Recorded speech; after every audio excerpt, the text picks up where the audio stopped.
Oh my God, excuse me if I spoke too soon. My eyes have always. Welcome to OCD Sound System. I can't formulate a coherent thought without having notes, so that's what you see here. It's a really humble beginnings type of thing. Humble, extremely humble. So just bear with us. Not sure if this is the best elevator pitch, but if by some miracle of God you happen to land on this podcast, we're glad you're here. Yeah, I don't even fucking know. I'm Eliza. I'm Alyssa. And Alyssa, not Melissa. Alyssa. Eliza, but like Eliza. Yeah. You know, like you don't need to like get Do too much, yeah. Like we're not fucking Jane Austen. Yeah, you don't have to say it intensely like that shit. Right. And that said, we both Eliza. have this issue and disease called we need music in our veins and in our blood and just all over pumping through the body. And so we like to talk about it a lot, and thus we've subjected you to listening. Correct. Every fucking week. Yeah, we don't know which day it's gonna be yet. Fucking week. Today is You Thursday. Listen. We were meant to record this on Tuesday. Every week we'll have a new album that we listened to prior. Yep. And then we took notes. I take handwritten notes with a pen. I usually take handwritten notes most, if not all of the time, but this week I took them on my iPad. And so today we've come to share notes. And what we're gonna do is kind of just listen to it track by track to kind of jog the memory and like point out to each other the specific parts that really got us going. And then we'll just chat through what we wrote and what we think and why we chose the album that we chose. And for our first victim, we got Noel Gallagher and his old high-flying birds. Yeah. And Eliza, start us off. What's your personal connection to this verse? Why this album that came out in 2011 that is not an Oasis album? Adult alternative is the genre. And you know what? Yeah. Just turned 18. Now I get to listen to adult. Now I get to listen to Noel Gallagher's High Flying Birds. Basically, I got a case of the old hyperfixation on a 90s band. It happens to me often, really. But yeah, so I got really too into Oasis this year, and then therefore just got a little bit into the lore. Just got into Britain. Yeah, I in just general. actually got into the whole UK. Just found out that was a place. And then the way that our relationship works is that Eliza gets into something and then I listen to it and then I start to dip my toes in. So now that she's been interested in Britain, I'm moving to London. Yes. So this podcast will be hit with a virtual little Zoom style. So if you were a fan of Four Freak Show, get a load of two. Yeah. But yeah, so I got kind of into the whole insanity that is the Gallaghers, and particularly now invested in, because Oasis is back together this year, I'm particularly interested in the year 2009 when Oasis split up. And it was crickets. And like everybody obviously knew that like Oasis split up because Noel was done with Liam. Bro had some songs in the tank. Yeah. And he was thinking about a solo career. And like obviously there's way more to it than that. Like obviously their relationship is what blew up Oasis. But this album, to me, before I listened to it, I assumed it was gonna be like a bunch of songs that were like, you could tell he had written them like beforehand, while he was in Oasis, and like I kind hear of it come in together some in of an them. album. But I kind of heard this as like, no, he just kind of like wrote an album for this. Maybe he had like pieces of songs, but it kind of feels like it's just like a brand new deal, which I thought it's like the 2 years between Oasis splitting up and when he releases this album, T.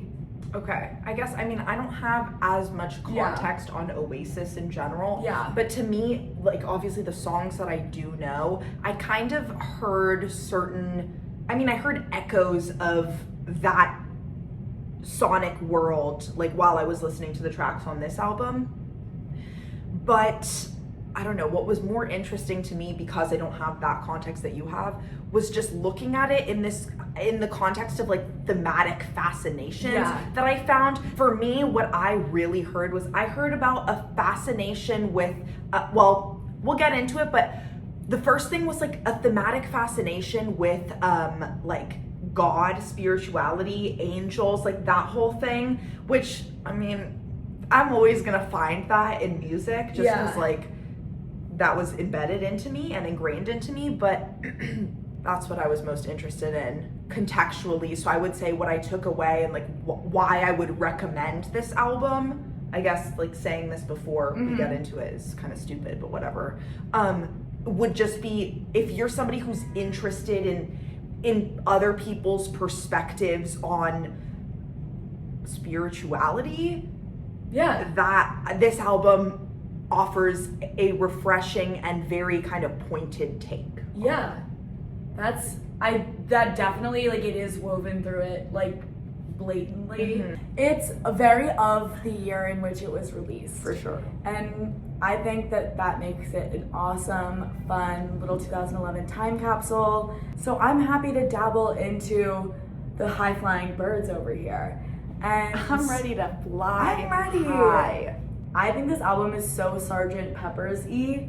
It's like if, like, and obviously, like, that's the Oasis Beatles comparisons will never die, but this was particularly, like, this was so Sgt. Pepper's-y to me. Not obviously, like, the brass instruments are, like, yes, like that, but, like, the very, like, theatrical quality to it, that was giving Sgt. Pepper's to me in a very real way, and some of these tracks are very Lennon-y, which I think is cool, and kind of a fuck you to Liam, because that's like, he's like the John Lennon freak. So what I picked up as a reference that you are attributing to that Beatles quality is the Panic at the Fucking Disco reference. Like, that for me is what that read. I was like, this is theatrical. There are children singing before we even like start the track. There is like always like that kind of growl in his vocal. That's Brendan Urie, and it reminds me specifically of the album Pretty Odd, 2009. It precedes him. I would like to, Noel Gallagher, I want to ask you if Brendan Urie is one of your references. stop. Oh my god. He's like, don't ever fucking say that. Don't fucking say that. So I'm not quite sure how to respond to that. I don't really know anything about that. That's your business. On that note, do you think we should dive in? We should. Can't fight the feeling, and all is the same. So first track is Everybody's on the Run. Off bat, film score vibe. Yeah, for sure. There's such a ascending quality to it, and that crescendo feels very film score, and it also, which is like, it just feels cinematic in general, which is what ushers in that film score idea about it. But talking about Ascension in general, that's kind of like, there was a scratchy sort of ascending vocal that opens the track, and as the first taste of what you're about to get, I don't know, just like thinking, something else I was concerned with on this album was like titles of songs. So thinking, and I guess in this case it's the first track, so thinking about the title of the album as like, well, I guess that's the band's name too, but like intentional still that it's like the self-titled album. Yes, High Flying Birds, like you feel that you're being transported that way in a really palpable way, but it's also, there's something a little bit off about it from my perspective, just because it's like, it is that scratchier vocal. It comes in, and I have that his vocals were very forward in one ear. And then you did headphones? Yeah, I did. And then like the growl, the visceral growl of like bodies on, the way that he pronounces bodies on the run, that, I don't know, it felt like it was like competing forces of that ascension with where the cinematic film score kind of sound and feeling of the track competing with like being pulled down with like the growling weight of the vocal delivery, and then also having that be a little bit further back in your ear as a listener. I don't know, it was like a little bit of competition for me. It feels very like, and I feel this way about most of the album, and like also considering the context, it makes sense, like very like escapey. Yeah. Like you're like, obviously it's literally called Everybody's on the Run. Yeah. But like it's just like I'm like imagining this in like an escaping scene and like in an escape room. James Charles in an escape room. Real ones know when that was his hobby. I'm like really exposing myself because I'm like Panic at the Disco and also James Charles. Should we go to Dream On? Yeah, I feel like we're good. I love you, lady. Oh. I like wrote, like I literally like wrote the Amazing. Girl with the accents. Oh no, those are Arabs. But yeah, I think like his melodic choices on the album are so tied to, I don't know if he writes like his melodies or his lyrics first, but like whichever way, like it's tied together in such a way that like you're like itching to like hear where he goes with like, especially like the pre-choruses are always like so like scratch the itch, and then like I think I wrote like a whole like a sentence about, yeah, it's like a quiet like verse, anxiety-inducing pre-chorus, and explosive choruses. Yeah. I think is like his formula for this. That like I think the explosive, the bridge, I wouldn't say is always kind of anxietous as well, but the way that it, I feel like the I mean bridge anxiety, even in an exciting anxiety. Yeah, no, for sure. But the explosive chorus, and then sometimes into a bridge that's like just so dynamic and kind of like evil in ways. Yeah. I don't know. It's just it's a little moody. bit sinister. It's it's sinister. It's The moody minor and chords angsty. and- It is the yeah. minor chords, but it's sinister without being sad. Yeah. And for an album that's written with so many minor chords throughout the entire thing, and that harsh drum beat across the whole record practically, which again, now I'm thinking is like what's grounding you the whole time while something else is the competing force. And on this track, his vocals are much less growly. Yeah. They're like, it's an interesting and kind of flowy melody. Always. In a very different way from the first track, from Everybody's on the Run. But it still creates that fight for equilibrium. Totally. And Which but it's like not overwhelming, and Yeah. it's like so crazy how he's like able to do that in like such like a Beatlesy way. Mhm. Like, girl. The explosive choruses, though, I want to stop there because I felt like this was such like a sing-alongable song. Yeah. Like shout it out for me as the repeated refrain as well. I wrote the outro is so cinematic and dreamy, just how hypnotic that is to repeat that so much. Yeah, and well, what I wrote about the bridge for this one is that it ascends into those delicious strings that are hooked by that anchoring drum beat the whole time, and the unrelenting guitar line, which again, competition, like strings, I feel like a consistent, almost like militant drum beat is not something that you would typically mentally conceive. It's just so much juxtaposition across this album, but it's not something that you would conceive of with like kind of orchestral strings. I know. But the orchestral strings across this record make it so rich, and I mean, I'm very partial to that. Like that's something that I'm always gonna love to hear. But the bridge like I'm gonna stop using the word explode, but the bridge kind of ushered you into this new, very airy, open string section, which was probably my favorite part. Especially that it comes right after Shout It Out for Me. Yeah. That really just like you're getting, it's such a song written for live performance, in my opinion, just because you really can get a crowd going. It's hypnotic. It's that repeated refrain portion. But it is constantly moving. I love this track. I would say this is one of my favorites on the album, and it's so 70s also, from the jump too. So Blur. Yeah. Like even I the love interesting melody of the la la la. Exactly. Really but that's also like, that's almost a call and response thing. Yeah. That coming after Shout It Out for Me, and then having something that if you don't know the song, but you're at that show, you can sing along to. For sure. That's such like a, I don't think that this was like the purpose of this, but looking at it from a perspective of somebody who works in music marketing, like that's something I would totally pick out and be like, and here's the call, and here's how you You're hook not the forcing crowd. it. You're Like, not it's forcing just natural, it. yeah. Exactly. It was just, I was very impressed by that. I love that. And it reminded me of Stereophonic, that play. I haven't. I'm not. Oh my like, God. I know of her, but not. It's, her. well, it's a 70s, like, for context, it's Fleetwood Mac slash Daisy Jones. Jay-Z. slash Jay-Z.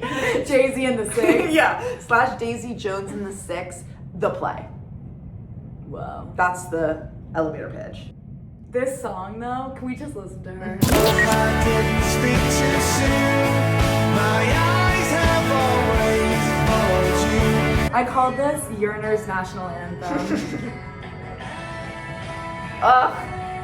I love the Oz as well. He does a really good non-lyrical melody. He's a guitarist. Yeah. It's so cool to me that he's not formally trained and that he taught himself, because I was listening to this interview, which is the Meaning of Life interview. The interviewer's name is Gay. I don't know what his last name is, but his first name is Gay.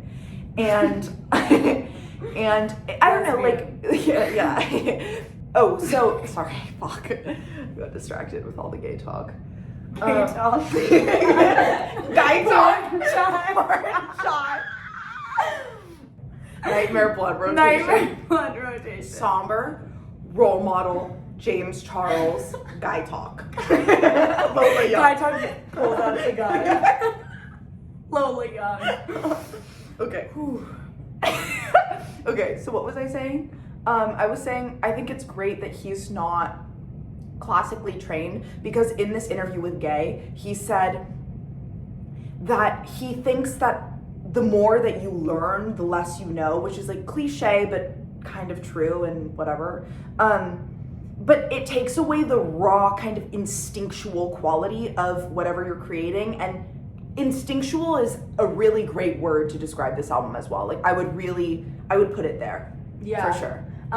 Something that's also interesting with that is that when he talks about his guitars, he like talks about it like the songs exist inside of them and then come out. Cool. Like he like when he like Johnny Marr from the Smiths gave him a couple guitars, and like he's like talked about in an interview like about like the guitar he wrote Slideway on was from Johnny Marr, and like I think that was like I don't know, it was one of the guitars that like some of the crazy big Smith songs were written on.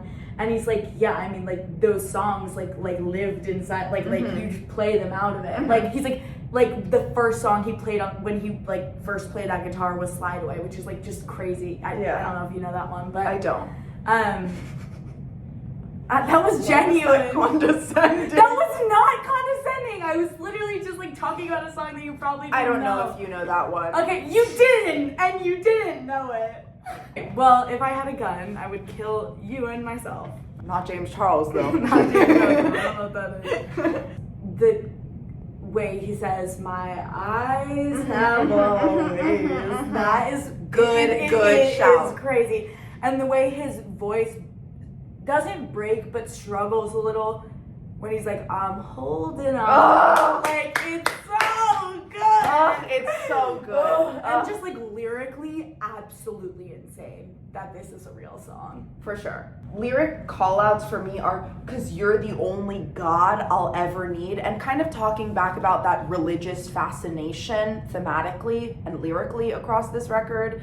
Obviously, like "You're the only God I'll ever need," but how I was telling you, he plays with the blending of spirituality in the traditional, like, I guess, Judeo-Christian framework. He was raised Catholic. Okay. Yeah, he's Irish Catholic. Yeah. But he stopped going to church when his mom stopped going to church as well. Peggy! Yeah, because, I don't know. That was kind of the vibe. He was never really into it. He said, like, he's not a person who's super capable of being my close personal friend. My good buddy, Noel Gallagher, said, his high flying. he said that he's not really capable of being spiritual in that way, but he envies people who have that ability, and that he said his wife like is raising their Divorced. kids. Oh fuck. This album was written about her. Oh my Okay. god, you're the only god I'll ever need, and they're divorced? Girl, there's so much lore to this. Oh, So shit. this album's basically written about how like him and her are running away at the end from Oasis. Her and Liam, crazy beef. That's interesting because it starts sounding so Oasis. I know. So if they're running away from it, like the lyrical story of that starting at a place that is so resemblant sonically of what you're running away from. I like don't hear the Oasis. Really? Maybe I'm stupid. No, I don't think it's that. I think I just also like have listened to too much of it that I'm like, no, it's so distinctly not that. But so him and his wife, whatever, beef with Liam. Like she, not in like a point painting her like to be like the Yoko that like split up, because Yoko did not split up the Beatles, and I'm excited for that chick biopic. didn't. The four of them, that each Beatles getting one. Oh my god. Yeah, That's girl. amazing. Four of them. Wow. Quadruple feature. I don't think you can watch them back to back though, no. I mean, I don't want to watch Eddie Munson be George Harrison. Yeah.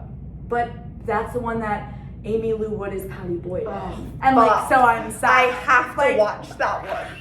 I have to I watch that literally, one. and trust, by the time those come out, I'll have my Patty Boyd bangs back. So you heard it here first.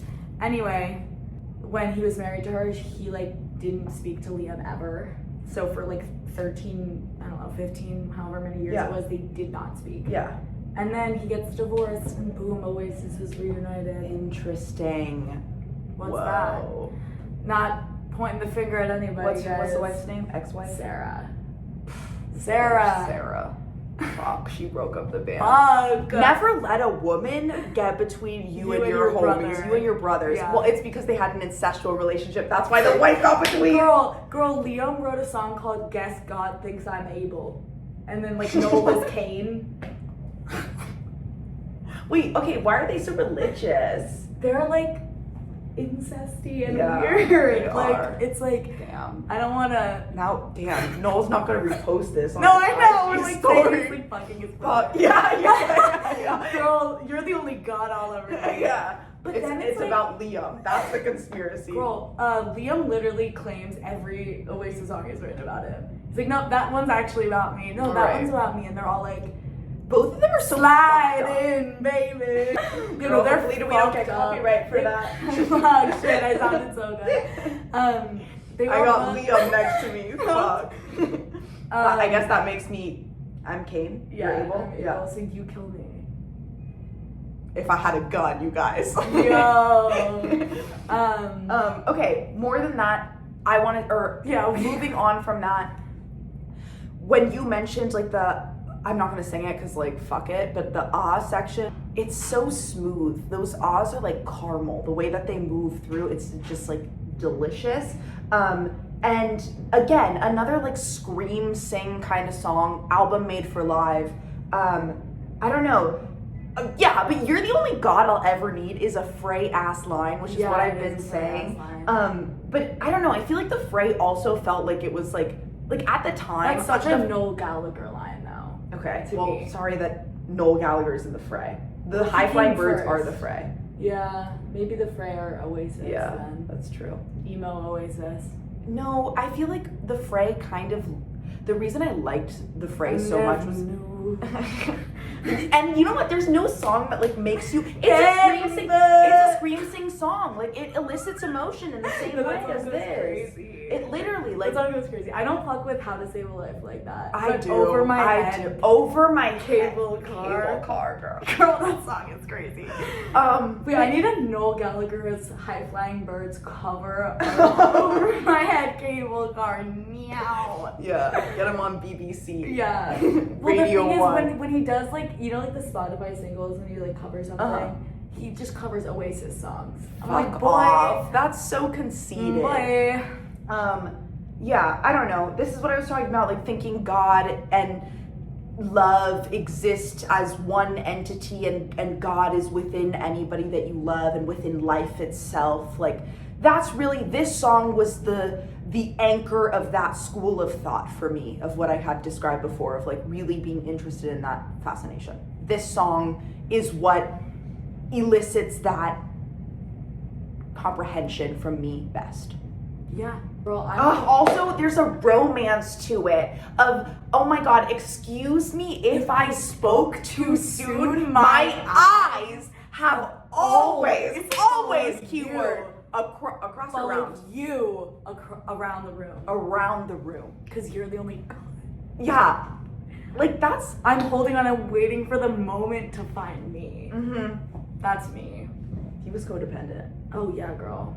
Both Where first that on the comes brother, second on the from. wife. He's also been divorced before. Of course he has. He doesn't strike me like any man He's a shitbag. Like but any man who's that obsessed with love and the concept like that, to elevate it to like that god-like status, like there's too much ego in it for you. Oh yeah. For it to be like you're making it about you being in love, not like just love. Like it's about you getting to experience being in love. Oh, it's all about you and the feeling because you're a big songwriter. Fuck you, Noel Gallagher. We hate you.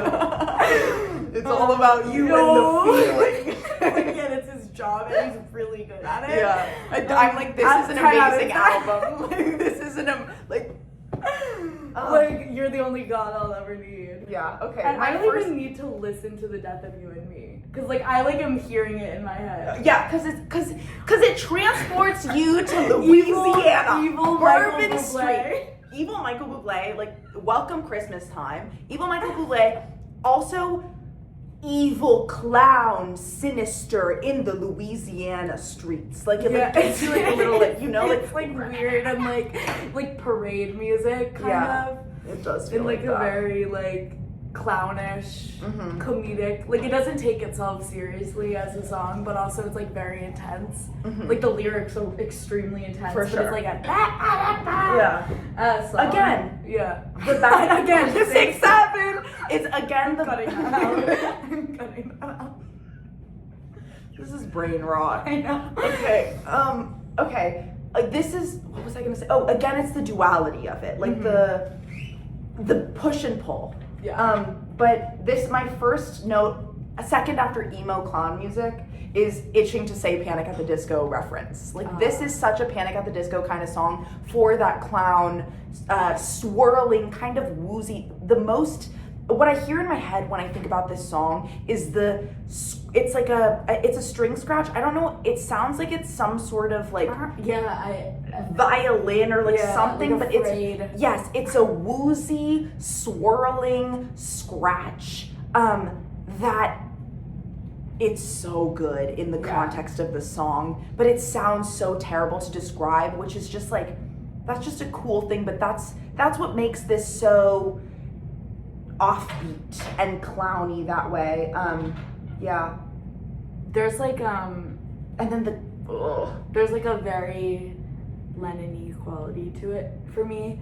But what I was saying before about how I'm obsessed with the way that like he will feed lyrics into like the melody choices in a way that are so satisfying. Another example is when he's like, thoughts are going under, and is it any wonder why the sea been calling out to me? Like that's a really just, good he point. feeds into the next part, and you're like, oh, I want to hear what is what melody is coming. Like I don't know what he's like. What? He's like, is this medieval? He's like one of those like medieval like men who walk, a musician who walks around with a lyre and is like kind of like he's kind of like a snake charmer to me. I don't know. No, Noel Gallagher. You're confusing two different like things. I know. Like he can't be like the sad violinist. No, but and he's not a also violinist. He's the fiddler on the roof. Yeah. That's what he is. Why is he low-key the fiddler on the roof? Okay, next thing. This being a song called The Death of You and Me, again, fascinated with the titles and the play that he has there. Well, actually, before I want to say that, I want to say... Or is it Watching Me? That's an amazing line. That's my favorite That's line a from this standout whole line. album. That's a standout line. I was saying... There has to be some sort of sexual innuendo to I can feel the storm cloud sucking Yeah. up my soul. And then in the last verse, he says, I can feel the storm cloud coming. Girl, it's Like, sucking and coming. like, What? fuck. Also, why are you shooting in your son's hole in the prior song? Like, Yeah. It's because of the incest. It's because the wife broke him up. So he was alluding to it. The family is the what am I saying? The family. The family. But yeah, I don't know. But in all seriousness, I can feel the storm clouds sucking up my soul. It's a very interesting way to me to describe this like feeling of depression, which like obviously storm clouds don't usually suck. Yeah, but also but like your soul and it's like being taken by this like dark mass, whatever. Yeah. Like that's the way that I don't know. To me, it felt very depressive, and I don't know, that line felt like the equivalent or evoked the feeling that was equivalent to that woozy scratch we were talking about earlier that swirls, and it's like, oh my god, it's like, it was so anxietous, it was so in your head and in your ears, and it's borderline unpleasant, apart from the miracle that it's not. Yeah, I would agree. It's like a hard listen, but it's really not. It's not a hard listen at all, but it's just it should be an unpleasant sound, but it's satisfying. Yeah. Which is also what giving into like giving into the depressive storm cloud kind of taking you feels like. And it should be unpleasant, but it's not. True. Another lyric that like intensely does that after when he's like, I'm watching my TV or is he watching me? He's like, it's washing over me and my mortality. He's so obsessed like with like the, I don't know, like the lack of control he has over like the elements taking him out. Like, no. The next one's like my favorite recently. Clouds coming, watching my TV. It transports you to Louisiana. Evil Bourbon Michael Street. Bublé. Evil Michael Bublé, like, welcome Christmas time. Evil Michael Bublé, also evil clown, sinister in the Louisiana streets. Like, it like gives you like a little, like, you know, it's like weird and like parade music kind of. It does feel in like a that. very like clownish, comedic. Like it doesn't take itself seriously as a song, but also it's like very intense. Like the lyrics are extremely intense. For but sure. it's like a song. Again. Yeah. The back Again. 6, 7. It's again the Cutting that out. Cutting that out. This is brain rot. I know. Okay. Okay. This is, what was I gonna say? Oh, again, it's the duality of it, like the push and pull. Yeah. But this, my first note, a second after emo clown music, is itching to say Panic at the Disco reference. Like this is such a Panic at the Disco kind of song for that clown, swirling, kind of woozy. What I hear in my head when I think about this song is it's a string scratch. I don't know. It sounds like it's some sort of like violin or like something, like but it's a woozy, swirling scratch. That it's so good in the context of the song, but it sounds so terrible to describe, which is just like, that's just a cool thing, but that's what makes this so offbeat and clowny that way. There's like and then there's like a very Lennon-y quality to it for me. But what I was saying before about how I'm obsessed with the way that like he will feed lyrics into like the melody choices in a way that are so satisfying. Another example is when he's like, thoughts are going under, and is it any wonder why the sea been calling out to me? Like that's a really just, good like point. He feeds into the next part, and you're like, oh, I want to hear like what is like gonna like what melody is coming. Like I don't know what he's like. What? He's like is this medieval? He's like one of those like medieval like men who walk, a musician who walks around with a lyre and is like kind of like he's kind of like a snake charmer to me. I don't know. No, Noel Gallagher. You're confusing two different like things. I know. Like he can't be like the sad violinist. No, but and he's not also a violinist. He's the fiddler on the roof. Yeah. That's what he is. Why is he low-key the fiddler on the roof? Okay, next thing.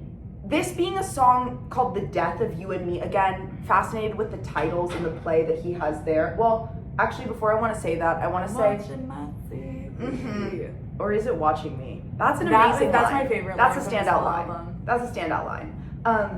I was saying there has to be some sort of sexual innuendo to I can feel the storm cloud sucking up my soul. And then in the last verse, he says, I can feel the storm cloud coming. Girl, it's like, sucking and coming. Like, what? Fuck.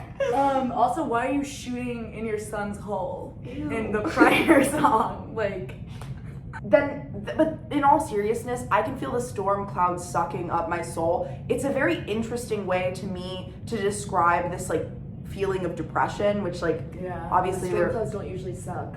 Yeah, but also but like your soul and it's like being taken by this like dark mass, whatever. Yeah. Like that's the way that I don't know. To me, it felt very depressive, and I don't know, that line felt like the equivalent or evoked the feeling that was equivalent to that woozy scratch we were talking about earlier that swirls, and it's like, oh my god, it's like it was so anxietous, it was so in your head and in your ears, and it's borderline unpleasant, apart from the miracle that it's not. Yeah, I would agree. It's like a hard listen, but it's really not. It's not a hard listen at all, but it's just it should be an unpleasant sound, but it's satisfying. Yeah.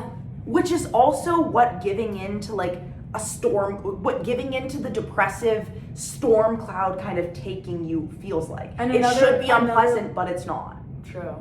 Another lyric that like intensely does that after when he's like, I'm watching my TV or is it watching me? He's like, it's washing over me and my mortality. He's so obsessed like with like the, I don't know, like the lack of control he has over like the elements taking him out.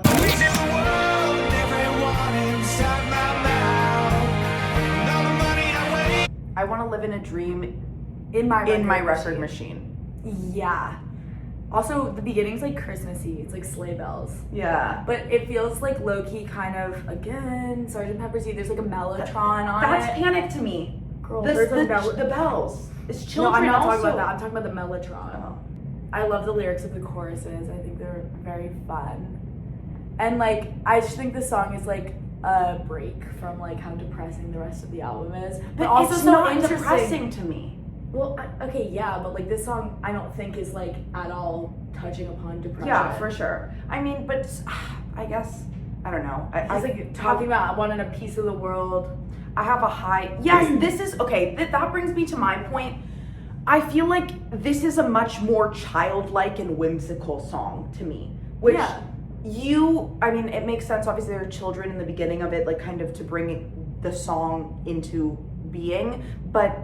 It's interesting you say like it's less depressive than the rest of the album. When I think about this album, the first thing that I think of is not depressive and it's not. Well, I don't think that. I know. It's not what I'm. Yeah. But like, it's just like I don't know. Something about it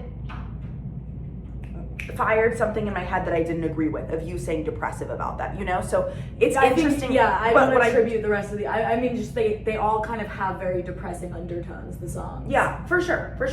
But not this one. Yes, exactly. That's what I was gonna say is I do agree with your assessment there just because of that whimsy, and it felt like an appraisal more than anything of that unabashedness that you have as a child, and I hear that lyrically across this one a lot. Like you can't make me spit it out. Yes, exactly. I want a piece of the world and you can't make me spit it out. Like there is no consequence, and that's a very childlike way of thinking.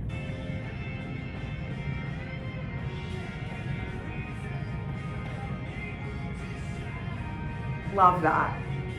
I love that lyric. Like it loops. And this is another backing vocal kind of delivery.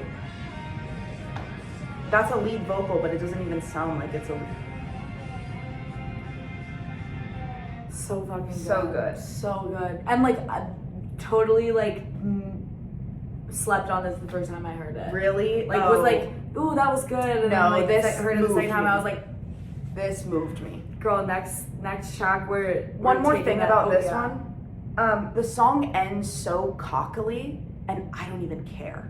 And I have a problem with that kind of thing usually, but I'm not mad about it because there's like such a lack of restraint and the appraisal for that childlikeness and the unabashedness that I think it makes so much sense for it to end on that lyrical, just like cocky note. And if the sun won't rise on my soul, then I'll go. Like, I just don't even care. I just do whatever I want, and if it doesn't happen my way, I walk away. Like, that's again what it is to be a child. Take that tiger outside for a ride. AKA what a life. What do the AKAs mean anything? Why is that a thing? I have no idea. The keyboard is very like commanding. Like I'm like, it feels like I'm when he's like, take that tiger outside for a ride. Like I feel like I'm one. Yeah. You know? Like I feel like I'm prancing That's in like awesome. I feel like I'm a tiger. It's an ear candy ass track. It's kind of like a muddy mix. I agree. I really Which I agree thought on was like that. a great thing on this. For sure. The woohoos. Yes, I think are so good. love the woo-hoos. It's very like hypnotic, the drums along with like The reverberations on the guitar. It's just that too. I mean, it feels like a perfect song to drive to. It does. Like I'm just like, ooh, like it makes me feel good. Like I just feel like it's very like euphoric. For sure. This is weird, but I said like it felt like my ear, the reverberating guitars felt like my ears or my heart was being fingered. Okay. And you know what? Yeah. That's what it feels like. I'm not gonna disagree. It's right. Dance the night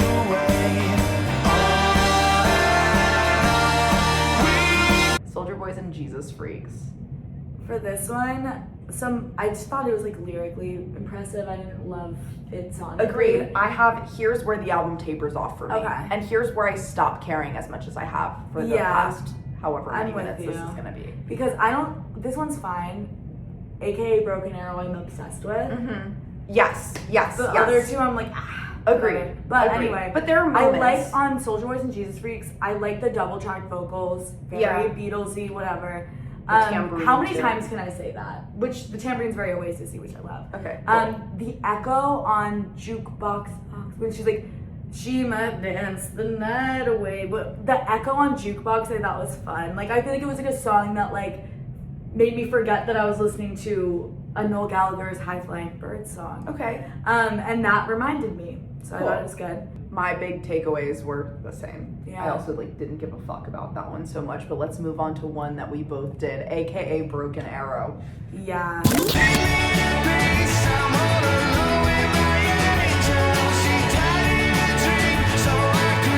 Love the melody of the verse. First of all, how it ushers in that little flute action. Yeah. Oh my god, it's delicious. The tone of his voice, like the tone of it is so unique on all of it, but like really comes out on this song how like unique the tone of his voice is. Yeah. Which I think is interesting. This is the first song that I've heard the flute in the way that I did across this whole album, and there's a quality to it. It's at the 2-minute 15-second point. I don't even know if that's the flute or if it's a flute and a vocal, what's going on, but it's hollow, it's open, and it's like windy. And it's like a little ooh kind of sound it's so good. That is my favorite piece of this track.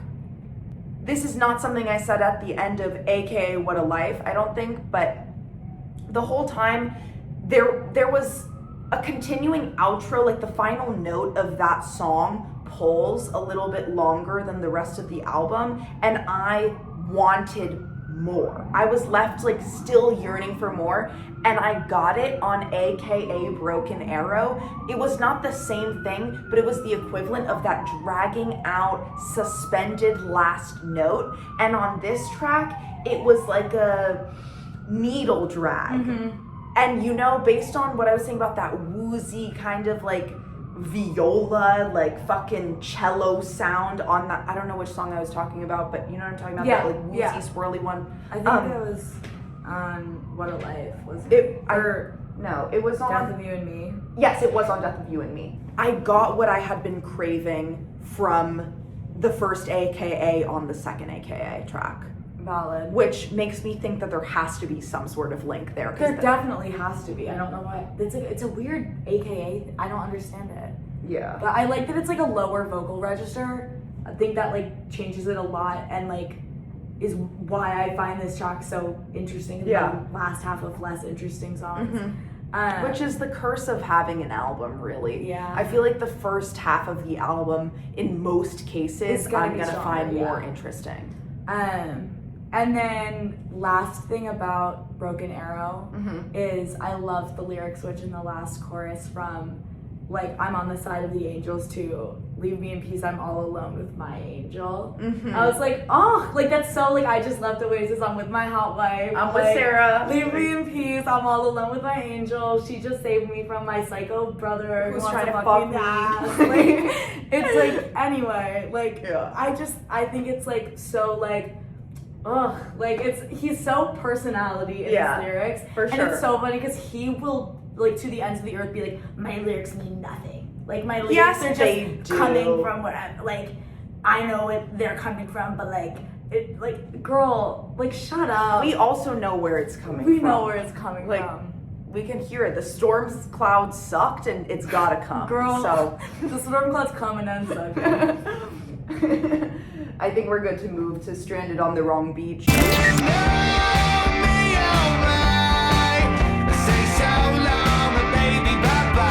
I literally wrote, I don't like this song very much. Really? I like that it's 70s again, 70s rock, that bass line, the thick vocal quality, whatever. Feels like a sister track for Dream On for me in ways. Because it's audacious in a way that I really like, and we get another awesome bridge. This is the only track that I feel like the piano is a star instrumentation wise, which I'm learning to play the piano right now. Like I have a bias there. But yeah, I also just love how tangible he makes the imagery of the titles with making a choice to extend the song beyond its usual confines. There's the sound of the rushing shore at the end that takes you out of this track, and I really appreciated that. I thought that was a good choice as an outro. It's a good kind of continual move into the last couple of songs on this album, and it was an interesting choice to listen to the first time you're listening to this record. Yeah, I think my favorite things about that one, there was a couple interesting like vocal inflections on a couple words that may have just been accent things, but he was like, when he was like so long, he was like so long. Yeah. Which I thought was like I don't know where that comes from. Like Saul. But yeah, I don't know, it just wasn't my thing. Okay, fair enough. I mean, like I said, last couple of tracks deduct points from this otherwise like pretty perfect album for me. Well, okay, the last track, are we ready? Yeah, go for it.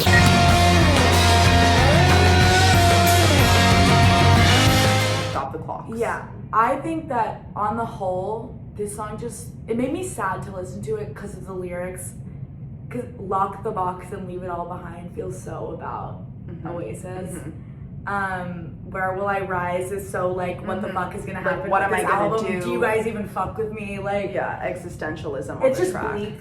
It feels like bleak and like very like bearing all of like, he's very honest in his lyrics always, but like feels like unmistakably like kind of like this is the last song on my album and I'm kind of addressing an elephant in the room kind of thing, and like an insecurity that like should be obvious, but like he's such an ego guy that it's like, oh, it's refreshing to hear Noel say that he doesn't know where he'll rise after a solo album post Oasis. But do they hear me when I call? Like just like very like yearning emotive lyrics. The outro's fucking crazy and so good. The outro's amazing. Which is the highlight of the track. It is the highlight of the track. Like, and it's the only reason it's a good book. But the outro's amazing. Yeah, that's about all I cared about was the outro. Agreed. And the lyrics. In the context of what you were saying lyrically, with the lyric what if I'm already dead? How would I know? Yeah. That's interesting. And with the context of it being about the end of Oasis Yeah. that way, like, totally. Totally. It's an existential track. I guess, I don't know why I was fighting you about it being a depressing album. I'm like stupid. But it was, clearly there's a lot of question marks in his life, and you can, I don't know, again, back to the spirituality thing. Where do you turn when you have so many questions in your life? Yeah. And for him, it's love. Yes. But and it's through also the lens running of away. his ego, it's escapism, Yeah. it's love, it's he can't escape on his own. Mhm. He's codependent. yeah. And also like that familial love, there's again contradiction, because if you're escaping through love as your vehicle, but it's like through your wife, through your kids, whatever, your vehicle is still family in a way where what you're running from is the same thing. It's just in a different font. So it's like, I don't know, it's just it's a big question mark of an album, and this is a good closing track for that. Yeah. Lyrically. And then and now that the night is over, there'll be no sound, but then just like a keyboard smash of sound. Yeah. But it's so, again, Yeah. should be unpleasant, but it's Not, so yeah. delicious. I agree. That was magnificent. I was like getting ready to be like, boring, snooze fest. No, I and then the fucking hate this outro track. hits. Yeah, and then the outro hits, and I'm like, I'm locked impatient. in. No, yeah. So yeah, that was super cool. Love that as the end of this album. And drum roll please on final ratings. Oh shit.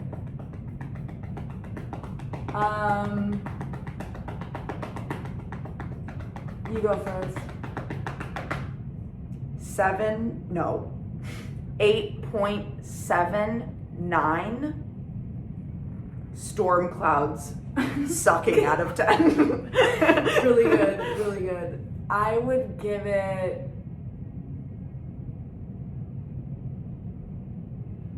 probably 8.3 holes out of Noel. Oh, good. Okay, so if we combine, we're at what, like 8.5? Yeah. Solid. I really liked it a lot. And the thing is, like, I didn't know how much I was gonna like be like, wait, so the whole album's actually really fucking good. What was the Because I was like, track? wait, I know I love this one. Wait, no, I love this one. Yeah. What was the first track that you listened to that you were like, I'm in for the rest of this album? Okay, well, I knew If I Had a Gun and AKA What a Life before. Okay, I did. But the song that I sent you that got me into this album again was The Death of You and Me. Okay. I listened to... And got me like actually into this album was The Death of You and Me. The one that... And specifically because of the third chorus. Like, it was tickling me so good. Like, the I'm watching my TV or is it watching me? Yeah. It's That, something like, in that hooked me We into were this both, album. like, moaning and I groaning was while at talking work, about I was that. sitting at my desk at work and I was like, like rocking back Yeah, and it's forth. so good. Okay. Closing statements. The only song that I could hear Liam singing and like could pass as an Oasis song to me is I Want to Live in a Dream in My Record Machine. Okay. Specifically because of like the I don't need one to shine. Oh, The okay. shine is like a Liam, like that has to be intentional as like a it's his thing. He's cool. like sunshine. Cool, like that. He's like, anyway. My closing statements are, thank God for orchestral strings. Yeah. Thank God Oh, for a everything- funky guitar line. Thank God for the fucking Clean storm cloud. guitars. Yeah, clean guitars. Thank God for vocal growls. Yeah. Thank God for trumpets and minor chords. And thank God for guys who can hit And thank God really for high girls. notes. And thank God for girls while we're at it. I love how many like references this sounds so stupid, how many references there were to music Yeah. in it. Like jukebox, record player, saying the word music, like Yeah. like things like that. Cool. It's psychedelic, it's building constantly, it's always interesting. the melodies keep me like locked in of like I really want to hear where he goes with that next. Yeah. Well, Yeah. that's that album. I guess the structure of this will be that every week we are just gonna pick something that's either our vibe or like something that's for the culture. Yeah. So we'll see you next week. And are we announcing what next week's album is? Yeah. Take it away. So tune in. Lock in. Lock the fuck in. I'm excited. Period, girl.